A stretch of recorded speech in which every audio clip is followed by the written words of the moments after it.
atmosphere, but at the time I just thought I was sitting down to do a regular baseball game. We didn't know what was going on. We just knew something special happened. And I don't know how to describe that when you don't know what's going on, but you know it's special. The afternoon was spent on pins and needles. I wasn't watching sports that night.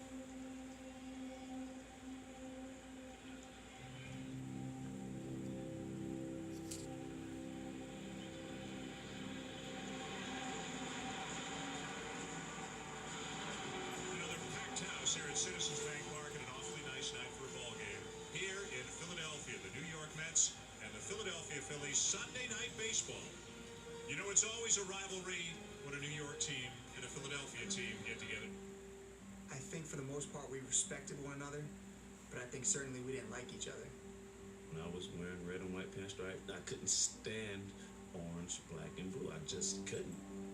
The Mets Phillies rivalry, it's based on proximity. There's a little bit of a big brother, little brother issue going on, I think. It's always extra special, obviously. That rivalry was always electric atmosphere. Even in our production meeting prior to, I remember someone making the point that this is the only show in town. And by that, I mean really the only major sporting event going on across the country. And that's not often the case.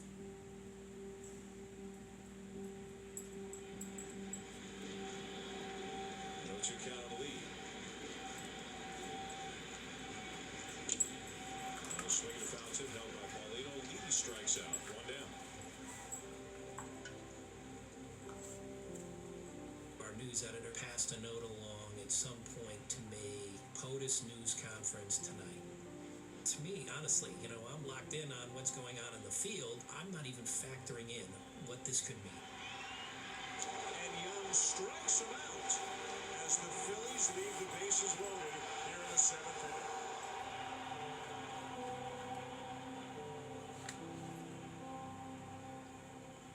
It was a one-run ball game. The tying run was on base, and Ryan Howard's coming up.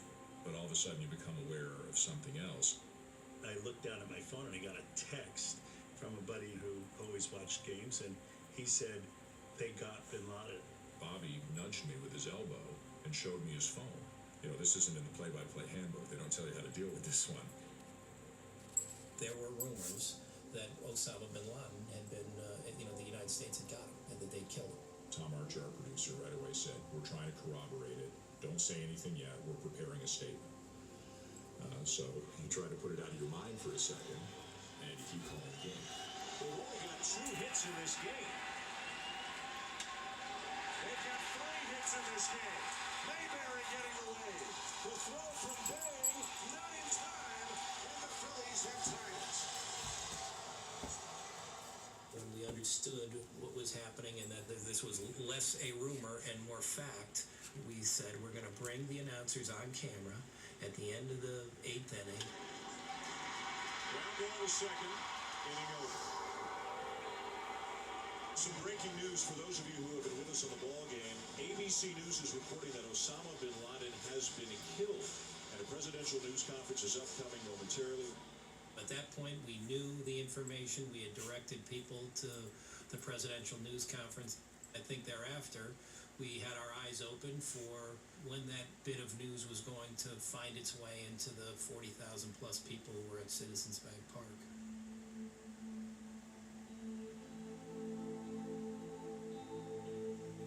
At the very beginning of the 9th inning, my now wife, fiance at the time, just happened to be on her phone, I guess. It wasn't the most entertaining game for her. On CNN, an article popped up about, it's not confirmed yet, but it looks like Bin Laden has been killed. And then, I turned to my fiance and said, "Hey, look at this. This is something." My friend next to me, she suddenly lets out a, "Oh my God, we killed Bin Laden." After that, everything changed.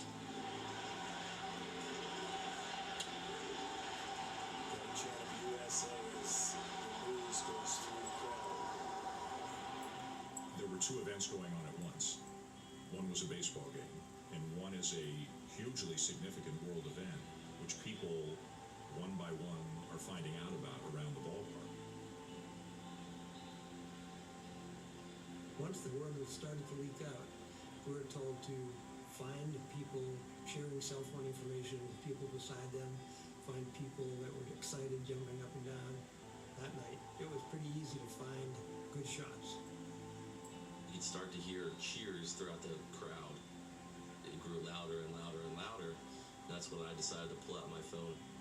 It just kind of struck me as, and this is like a once-in-a-lifetime kind of moment.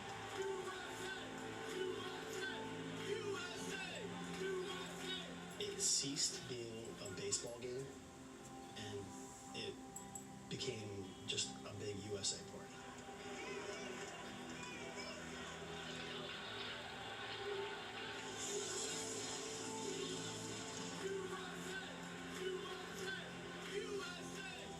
There's no place in the world right now where there are more Americans gathered than in that ballpark. And they were all experiencing this rush of emotion simultaneously and spontaneously. The players, of course, had no idea what was going on. Very rarely do you hear USA chants break out, out of nowhere. So it's kind of just a bit of a state of confusion, then you get locked in for your bat. And I'm thinking, what national team's playing and who they're playing and who they beat? I was thinking, maybe it's hockey, maybe it's basketball. I had no idea.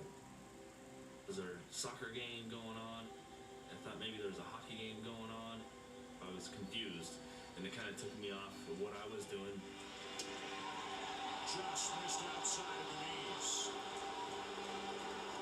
The base runner for the Mets here in the ninth inning at a 1-1 tie. Wright is running and steals it. Let's go down to field level with Wendy Nix. Wendy? Well, Dan, you're exactly right. As word begins to filter through the ballpark about Osama bin Laden, the players, at least in the Phillies dugout, are clearly unaware. They don't have the same devices that we have. I was directly adjacent to the Phillies dugout. They were looking at me, and they're looking at each other, and they're looking at their manager, and the obvious question, do you know what's going on? And here comes the USA chant again.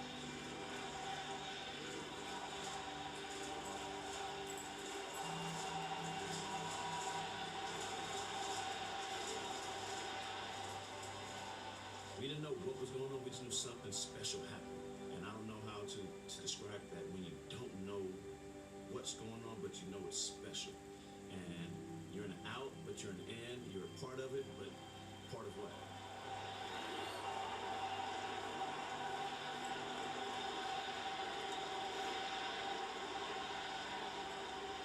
Jason Bay is going to be the batter. I got no idea what's going on. And I'm Canadian, and I'm thinking, I've been called a lot of things, especially in Philly, but, the USA thing, they're trying to get under my skin. 2 on, 2 out. Bay the batter. Tied at 1 in the ninth inning. In the air to center field. Inning over.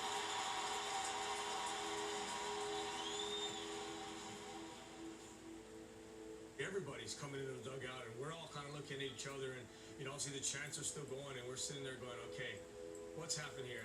And the trainer kind of breaks the news to all of us. That's kind of how it spreads, is by that word of mouth. Obviously, no question, the baseball game becomes secondary to, the news and the president, addressing the country, a few minutes after that. The White House has just announced that the president will address the nation about 1 minute from now.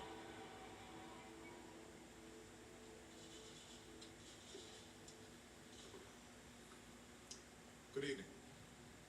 Tonight, I can report to the American people and to the world that the United States has conducted an operation that killed Osama bin Laden, the leader of Al-Qaeda, and a terrorist who's responsible for the murder of thousands of innocent men, women, and children.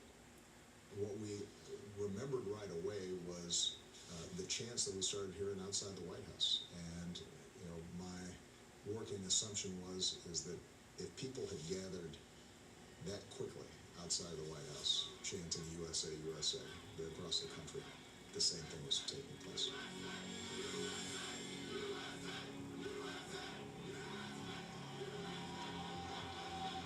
That's a strike away from victory.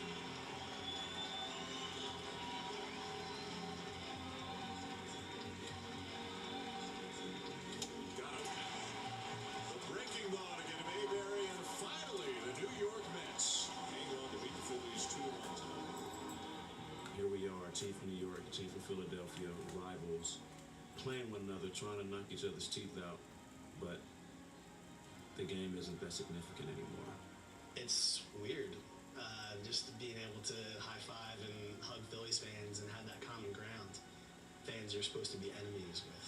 All of a sudden, it became a moment of celebration, a moment of pride. For one night, it wasn't Philadelphia, New York, it was the United States of America coming together. That's something special.